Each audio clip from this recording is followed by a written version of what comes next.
What's up, you guys? Namicon here, bringing you my perspective on entertainment is bringing us. And today we will be talking about the very first Night at the Museum movie, which was released in theaters on December 22nd, 2006. It was a commercial success, grossing over $575 million over a $110 budget. It stars Ben Stiller, Carla Gugino, Dick Van Dyke, Mickey Rooney, Bill Cobbs, Ricky Gervais, and Robin Williams. The film is directed by Shawn Levy. The story is about Larry Daly, who was trying to seek out a job, and all he cares about is his son, Nicky, who is a beacon of light to him.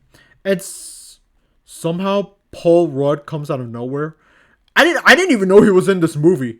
I haven't seen the film in years before I watched the film again recently.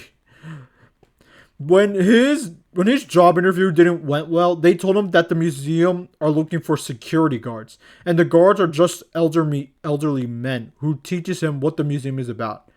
He got hired as a night shift security guard, and they gave Larry steps as on how to handle the museum. And a few hours after that, Larry wakes up and he feels something was off. And he checks in the hallways, only to find out that the T-Rex, filled with bones, somehow comes to life. And with that, the T-Rex chased Larry, and when being chased, he finds out that the other museum artifacts are also coming to life. And the artifacts are cowboys, Romans, Native Americans, Theodore Roosevelt, cavemen, Sacagawea, and Attila the Hun. Night at the Museum is fine. Just fine.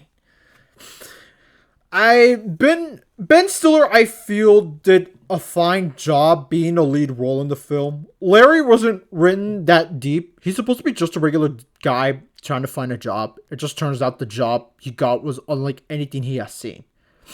The CGI is surprisingly really good, and it still holds up. The film released in 2006. If you told me this was released in 2015, around 2015, I would have believed you. Owen Wilson, Steve Coogan, and Robin Williams are pretty much the best parts of the movie, in my opinion. They gave it all their roles. They pretty much gave it their all in the roles. With Owen Wilson and Steve Coogan's characters being exhibit rivals because of their sheer size and that they're neighbors.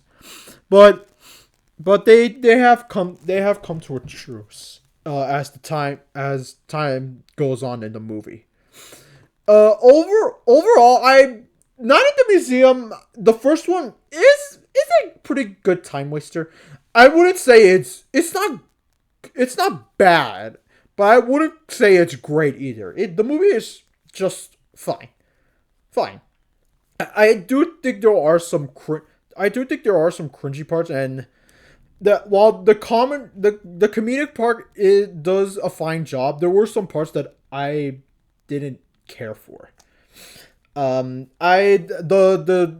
think the part where with Dexter the monkey, well, there are some parts that work. Others I don't feel. Other parts like the Neanderthals, I feel they don't work as much for me. No, overall, I'd say it's a C. It's a fine time waster. Overall, what did you guys think of Night at the Museum? Do you like it? Do you hate it? Let me know in the comments down below. Make sure to subscribe to my channel if you haven't, and make sure you follow my Instagram, Discord, and backlog down in the description down below. This is Namicon, and I'll see you next time.